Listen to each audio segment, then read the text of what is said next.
والصلاة والسلام على أشرف الأنبياء والمرسلين سيدنا محمد وعلى آله وصحبه أجمعين وبعد.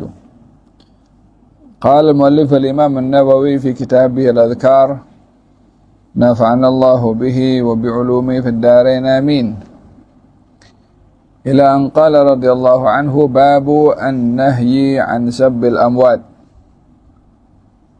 Bab larangan mencaci orang mati.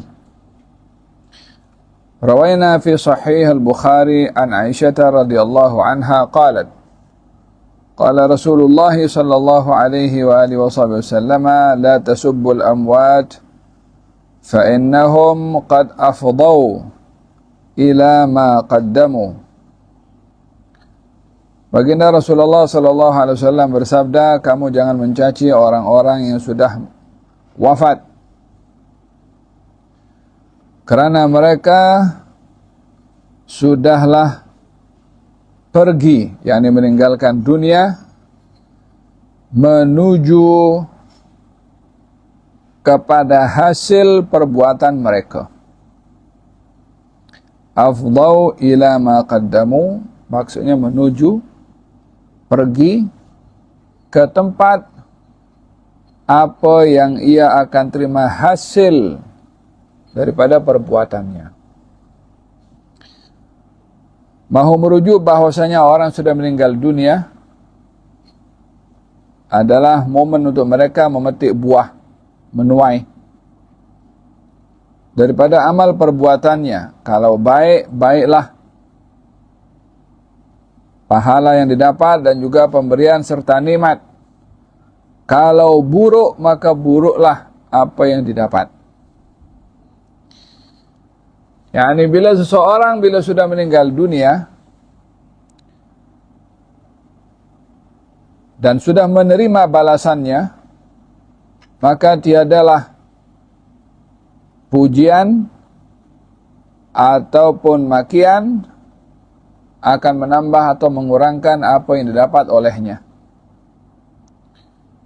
Yang akan memberi manfaat adalah doa.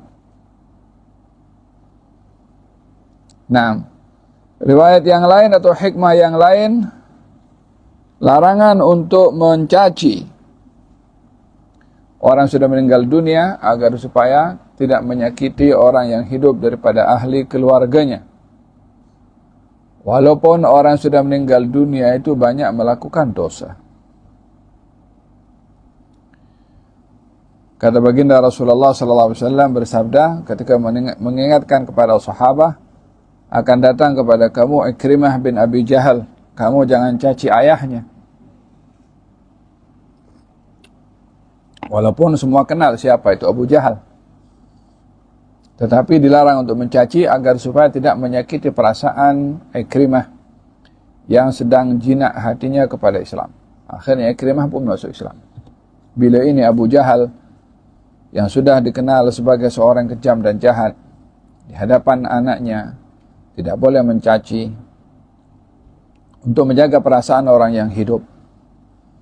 Itu salah satu hikmah larangan mencaci orang yang sudah meninggal dunia. Adapun menyebutkan kebaikannya dianjurkan, yang dilarang menyebutkan kekurangannya.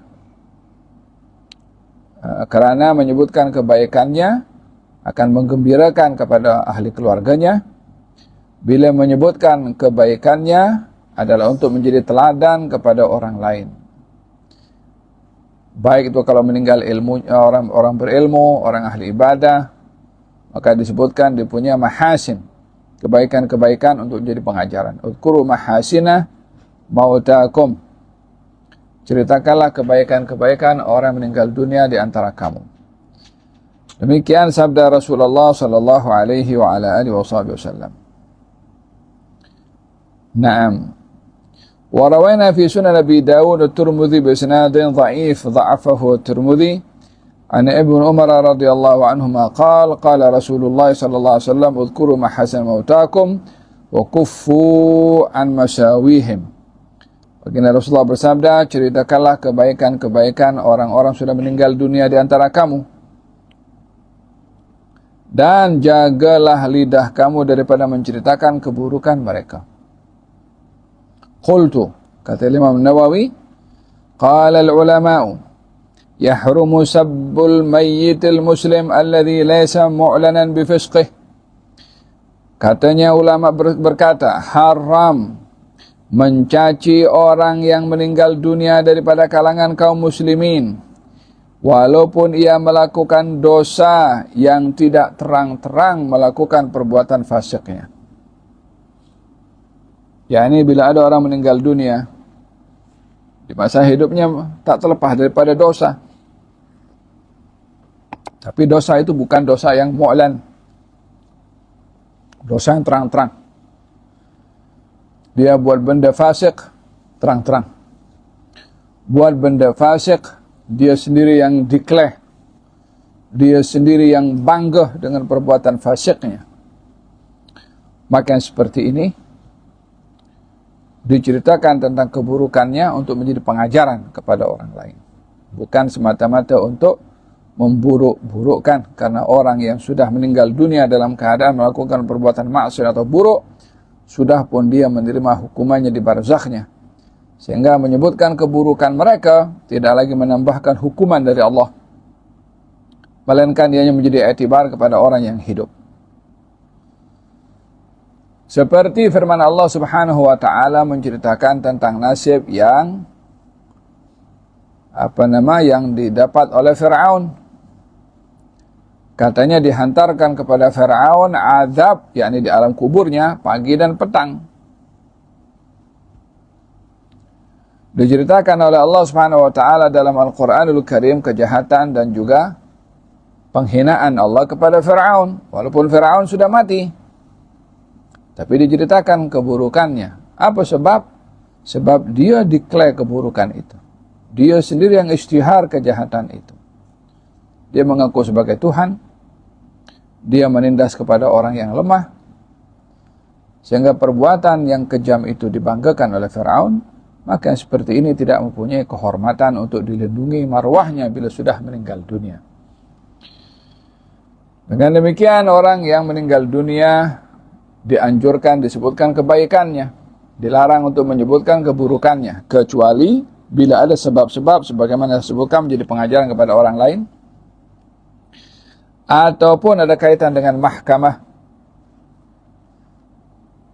Bila ada kaitan dengan mahkamah terkait dengan orang sudah meninggal dunia dan perlu ada kesaksian-kesaksian yang mungkin kesaksian itu adalah menceritakan keburukan orang yang sudah wafat untuk menjadi bukti dalam mahkamah, dalam hal ini boleh menceritakan keburukan orang yang sudah meninggal dunia. Adapun menyebutkan kebaikannya seperti dalam bentuk penceritaan, dalam bentuk penulisan, ataupun dalam bentuk orang-orang yang biasanya mengadakan majelis haul, ataupun majlis mengingati orang yang mulia dalam hidupnya, yang berperanan, yang berpengaruh karena ilmunya, karena sumbangannya, karena peranannya kepada bangsa, kepada umat. Maka nilai-nilai baik ini diingati atau diperingati semata-mata adalah untuk menjadi pengajaran dan iktibar bagi yang lainnya. Dalam hal ini adalah bahagian daripada menceritakan kebaikan orang-orang sudah meninggal dunia. Wa ammal kafir wal mu'lin bi fisqihi minal muslimina fa fihi khilafun lis-salaf. Tetapi bila yang meninggal dunia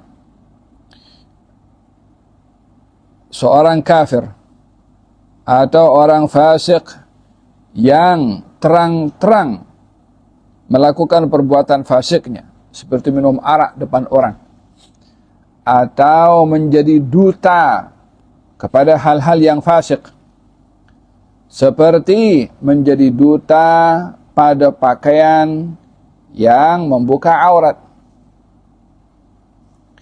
atau menjadi duta kepada aktiviti-aktiviti, program-program yang mendedahkan dan mempromosikan hal-hal yang mungkar.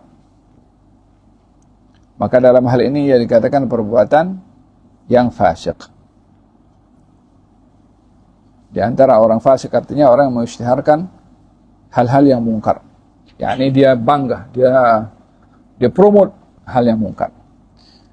Berbeza dengan orang yang melakukan perbuatan yang fasik atau perbuatan dosa besar, tetapi dia tidak mengisytiharkan, dia tidak mempromosikan. Orang minum arak sembunyi-sembunyi, orang berzina sembunyi-sembunyi. Yang seperti ini tidak boleh dibuka aibnya. Walaupun dia melakukan perbuatan yang fasik, ditegur iya, dicegah iya, tapi diaibkan bila sudah meninggal dunia, tidak. Sebabkan dia walaupun melakukan perbuatan maksiat dan fasik, namun dia melakukan dalam keadaan sembunyi-sembunyi, maka tak boleh didedahkan aibnya. Wajad fi nususun mutaqabilah wa hasiluhu annahu thabata fi an-nahy an sabbil amwat ma dzakarnahu fi hadzal bab. Katanya kalau orang kafir atau orang yang terang-terang dalam melakukan perbuatan fasik daripada kalangan kaum muslimin, ada dua pendapat yang mengatakan boleh mengisytiharkan perbuatan atau menyebut keburukannya setelah kewafatannya, ataupun pendapat yang kedua melarang walaupun ia kafir ataupun orang yang mengisytiharkan perbuatan fasiknya selama hidup di dunia. Pendapat yang kedua. Naam. Oleh ada dalam Al-Quranul Karim diceritakan tentang golongan orang-orang yang dia melakukan perbuatan fasik. Lu'inal ladzina kafaru min bani Israila ala lisani Dawud wa Isa bin Maryam kanu la yatanahawna an munkarin fa'aluh. Dilaknat oleh Allah orang-orang Bani Israel melalui lisan Nabi Daud dan juga lisan Nabi Isa, disebabkan oleh kerana mereka tidak mencegah kepada yang mungkar dan tidak mengajak kepada yang ma'ruf. Wajah bitarkhisi fi sabbil asyrari asya' kathira. Terdapat beberapa riwayat yang memberikan hukum boleh atau harus mencaci orang-orang jahat. Di antaranya ma qassahallahu ta'ala alaina fi kitabihil aziz, apa yang diceritakan oleh Allah dalam Quran, wa amarana bitilawatihi wa isya'ati qiraatihi, dan Allah perintahkan kita baca Quran, di antaranya kisah-kisah orang yang dikecam dan dicela oleh Allah, seperti yang saya sebutkan tadilah Fir'aun. Wa minha ahadits katsira fi sahih, dan juga dalam hadis-hadis yang lain yang sahih. Kal hadits alladhi dzakara fihi Rasulullah sallallahu alaihi wasallam Amr bin Luhay wa qissatu Abi Righal alladhi kana yasriqul hajj bimihjanihi wa qissatu Ibn Jud'an wa ghairihim. ومنها الحديث الصحيح الذي قدمناه لما مرت جنازة فأثنوا عليه شرا فلم ينكر عليهم النبي صلى الله عليه وسلم بل قال وجبت.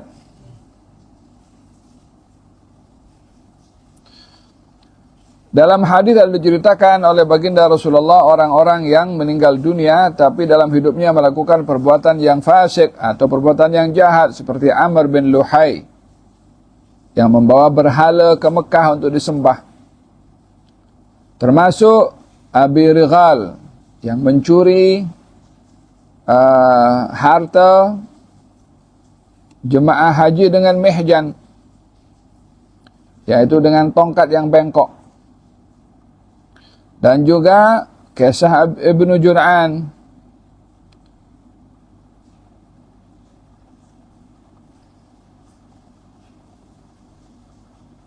Nah, kemudian hadis yang Nabi SAW ketika ada jenazah lalu dan diceritakan kebaikannya, kata Nabi wajabat. Kemudian ada jenazah yang kedua lalu diceritakan keburukannya, Nabi kata wajabat. Di sini Nabi diam ketika diceritakan keburukan orang itu. Jadi Orang yang diceritakan keburukannya yang sudah meninggal dunia di hadapan Rasulullah adalah orang-orang yang mengisytiharkan perbuatan jahatnya. Maka dalam hal ini, dalam hadis pun ada menyebutkan bahwa larangan untuk menyebutkan keburukan orang-orang sudah meninggal dunia bila dia adalah orang melakukan maksiat tetapi sembunyi-sembunyi atau tidak mendedahkan atau bukan orang fasik. Berbeda dengan orang yang terang-terang melakukan perbuatan maksiat dan campaign dengan perbuatan maksiatnya. Waqtalafa al-ulama fil jam'i baina hadhihi an-nusus ala aqwalin asahhaha wa adhharaha anna amwat al-kuffar yujuzu dhikru masawihim. Ulama mengatakan, dari beberapa pendapat mengatakan bahwa jika meninggal orang kafir maka boleh menceritakan keburukan tentang mereka. Wa amma amwatal muslimin al-mu'linin bifisqin aw bid'atin aw nahwihima fa yajuzu dzikruhum bidzalika idza kana fihi maslahah li hajatin ilaihi litahdhir min halihim. Adapun kalau meninggal dunia orang muslim yang dia terang-terang melakukan perbuatan yang fasik atau yang bid'ah, maka boleh menyebutkan keburukan mereka dengan tujuan jika ada maslahah, yaitu mengingatkan orang lain daripada perbuatan buruk orang itu. Wat-tanfir min qabuli ma qalu, atau mengingatkan kepada orang lain bahwasanya pendapat orang ini adalah pendapat tidak betul, dia ahli bid'ah, dia adalah orang yang sesat. Maka diceritakan keburukannya supaya mengelak orang lain daripada mengambil pendapatnya. Wal iqtida bihim fima fa'alu, atau menghalang orang lain daripada mengikuti perbuatan orang yang fasik itu yang sudah meninggal dunia. Wa illam takun hajatun, tapi kalau tak ada hajat untuk menceritakan keburukannya, lam yajuz, tak boleh menceritakan keburukan orang tersebut walaupun ia fasik. Wa ala hadha tafsil tanzilu hadhihi nusus wa qad ajma ulama ala jarh al-majruh min ar-ruwah wallahu a'lam. Di antaranya adalah orang menceritakan tentang al-jarh wa ta'dil daripada ahli hadis. Kita dalam hadis ada diceritakan fulan ini adalah penipu, fulan ini adalah lemah ingatan, fulan ini terkena penyakit lupa ingatan, atau Alzheimer,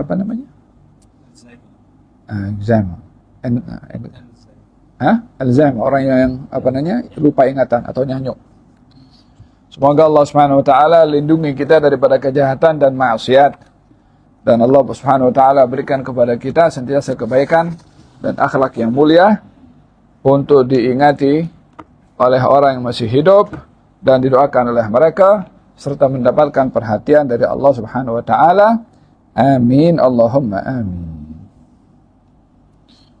Bismillahirrahmanirrahim. Qala al-muallifu الشيخ الإسلام بدر الدين محمد بن إبراهيم بن جمال كناني الشافعي في كتابه تذكرة السامع والمتكلم في أدب العالم والمتعلم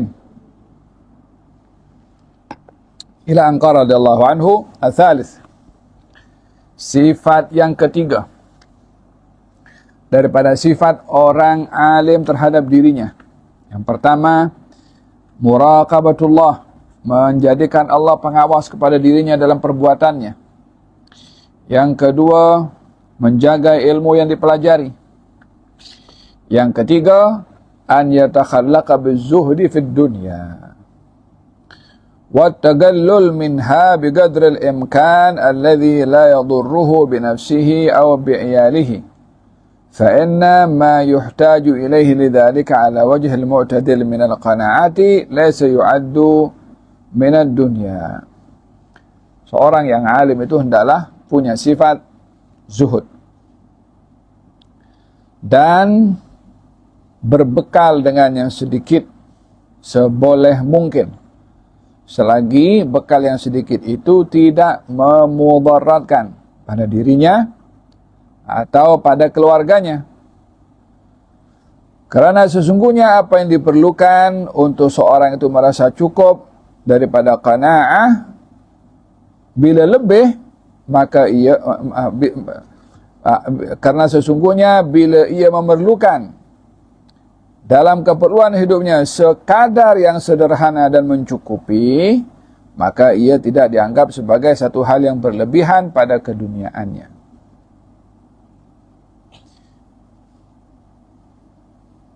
Wa aqallu darajatil alim an yastakthira ta'alluqa bid-dunya. Minimum bagi orang yang alim itu akan menganggap remeh akan hal-hal keduniaan.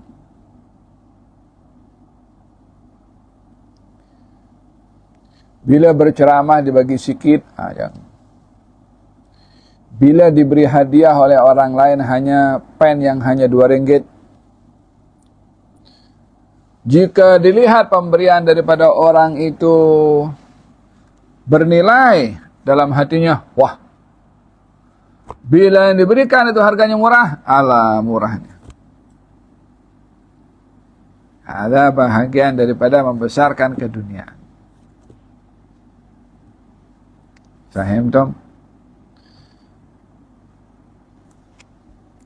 Walihada berhati-hati daripada membesarkan dunia di dalam hati. Pada kereta, pada cincin, pada jam tangan, pada selipar, pada kasut, pada apa saja. Untuk tidak melihat besar pada dunia. Faham dong? Tak boleh ke orang alim itu pakai hal barangan yang mahal? Boleh saja. Yang tak boleh memandang besar pada dunia.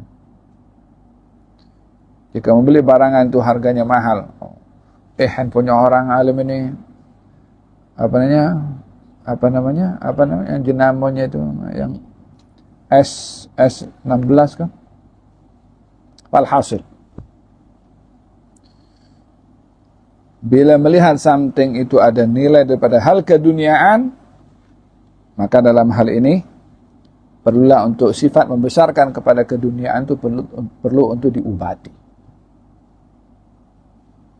Tak boleh ke orang alim itu pakai handphone yang harganya mahal? Boleh.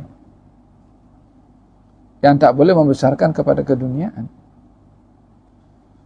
Kalau beli mahal, kalau dibeli mahal karena keperluan, kalau mahal karena kemudahan yang dimanfaatkan dengan barang yang dibeli.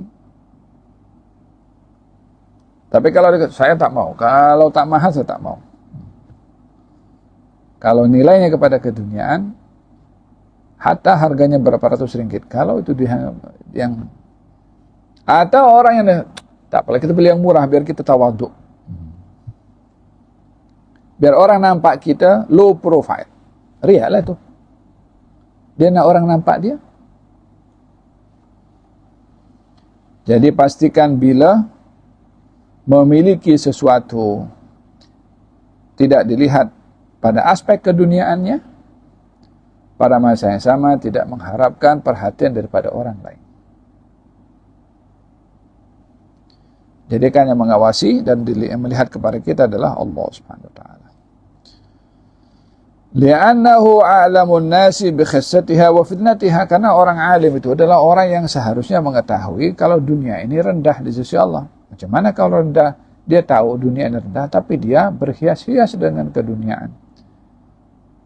Justru dia bermegah-megah dengan keduniaan.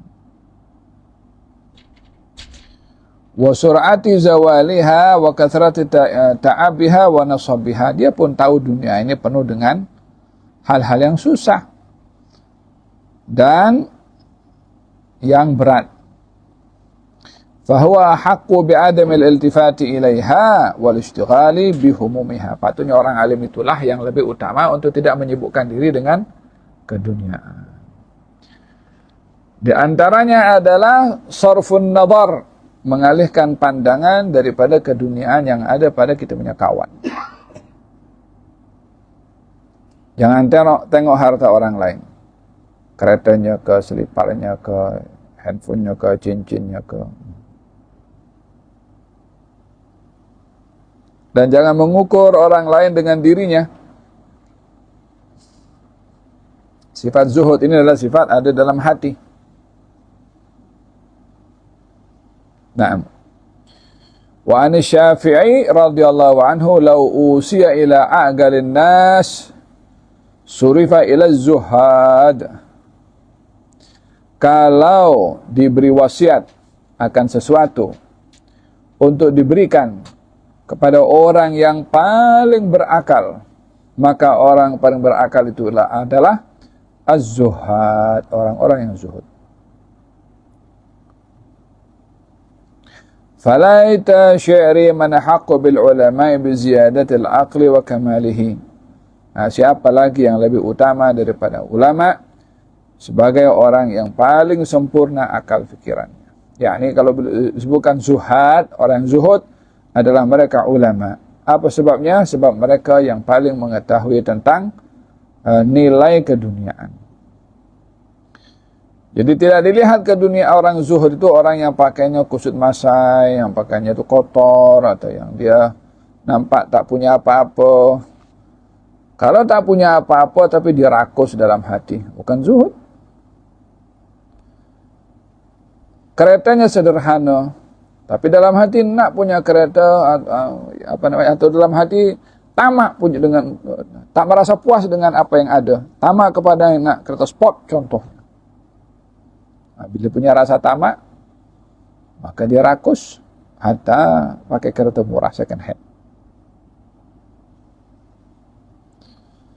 Faham dong? Jadi ukurannya adalah pada pengetahuan akan keduniaan itu yang hina dan tidak terpedaya dengan keduniaan itu. Salahkah orang pakai kereta bagus atau rumah bagus atau hal yang bagus jika maksudnya adalah ingin menikmati nikmat Allah Subhanahu wa taala tanpa ada rasa berlebih-lebihan dan merendahkan orang lain? Silakan saja. Arba'atun minas sa'adah fil hadis. 4 bahagian daripada kebahagiaan di dunia. Yang pertama, az-zawjah salihah, istri salihah. Yang kedua, al-baitul wasi', rumah yang luas. Yang ketiga, al-markubul hasan, transport yang bagus. Yang keempat, al-jiranus salih, jiran yang baik.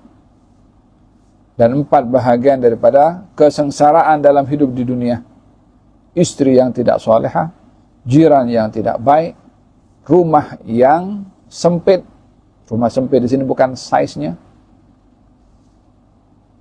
Rumah yang sempit adalah rumah yang tidak disyukuri oleh orang yang punya rumah itu.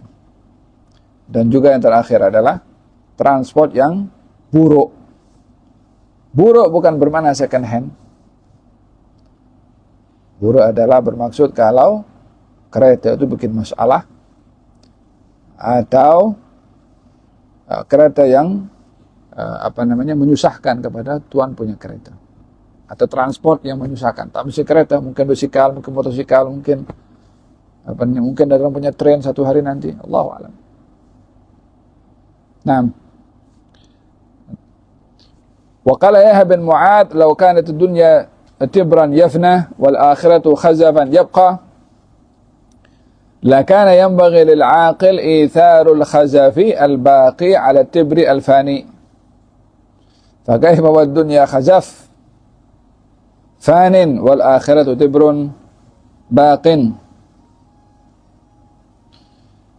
Katanya, jika dunia ini boleh digambarkan sebagai yakni barangan yang berharga, emas ke, tapi dia sirna.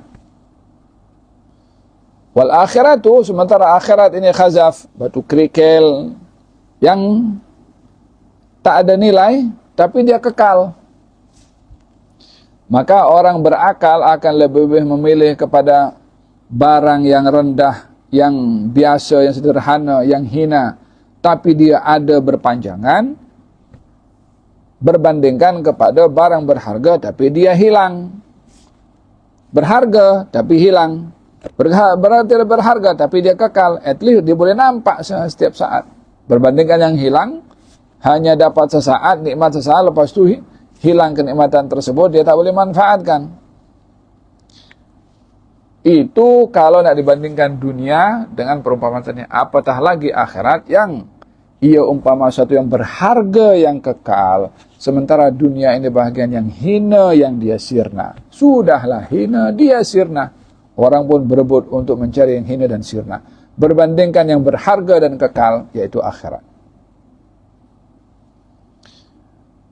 walal akhiratu khairun laka minal ula. Wal akhiratu khairun wa abqa. Akhirat itu lebih baik dan lebih kekal.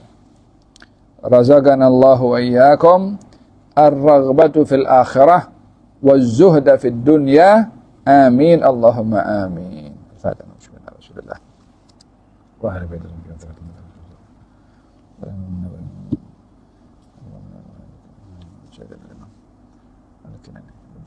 إلى حضرة النبي محمد صلى الله عليه وسلم. فاتحة.